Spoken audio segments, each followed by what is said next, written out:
Hey everyone, this is CA Neha Gupta. I welcome you all on this channel. Liability of Director of Private Limited Company. ये लोगों को clear ही नहीं है कि क्या होती है एक प्राइवेट लिमिटेड कंपनी के डायरेक्टर की क्या क्या लायबिलिटीज है। ये आप लोगों को जरूर पता होनी चाहिए। रीजन बीइंग, अगर आप एक प्राइवेट लिमिटेड कंपनी चला रहे हैं या फिर आपके क्लाइंट्स प्राइवेट लिमिटेड रन कर रहे हैं और आप एक कंसल्टेंट है उस कंपनी में, या फिर आप फ्यूचर में कुछ ऐसा काम करने वाले हैं, तो इसके लिए आपको ये जरूर क्लैरिटी होनी चाहिए कि एज ए डायरेक्टर एक प्राइवेट लिमिटेड कंपनी में किन किन चीजों का ध्यान रखना है, उसके लिए क्या क्या लायबिलिटीज हैं। तो without wasting much more time, let's start this video and I am sure आज इस वीडियो से आप जरूर कुछ ना कुछ लेके जाने वाले हैं। तो now let's start this video.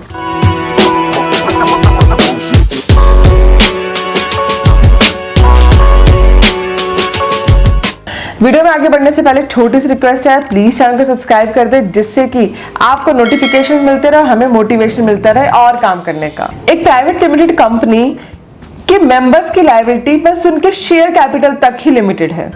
It means अगर आपने उस कंपनी के शेयर लिए हुए हैं, इट मीन्स आप मेंबर है, शेयर कैपिटल आपके पास, तो in case of any emergency या कुछ लॉसेस के केस में आपकी लायबिलिटी बस आपके शेयर कैपिटल तक ही लिमिटेड रहेगी। बट वही कंपनी को रन करने के लिए चाहिए होते हैं नेचुरल पर्सन, जो कि होते हैं डायरेक्टर, जो कि उसको रन करते हैं, डे टू डे अफेयर्स देखते हैं, मैनेजमेंट का पार्ट होते हैं। तो वहीं अगर कंपनी के लॉसेस होते हैं तो डायरेक्टर्स की लायबिलिटी बनती है उस प्रॉब्लम को ठीक करना, उन लॉसेस को फेस करना। तो बात करते हैं कि एग्जैक्टली फिर डायरेक्टर्स की क्या क्या लायबिलिटीज है। सो नाउ पिक्चर में आता है सेक्शन 179।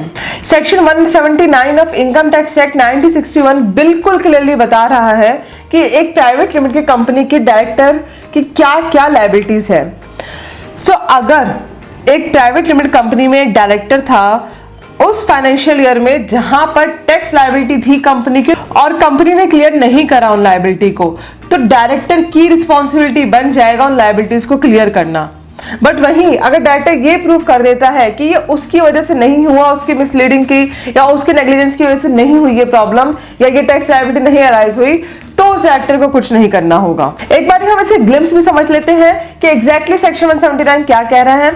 सबसे पहला point, section 179 is applicable only to directors of private limited companies.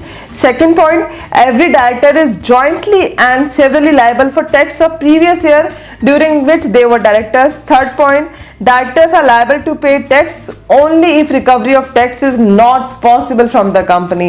अगर कंपनी से रिकवरी नहीं पॉसिबल है तो ही डायरेक्टर की लायबिलिटी बनती है।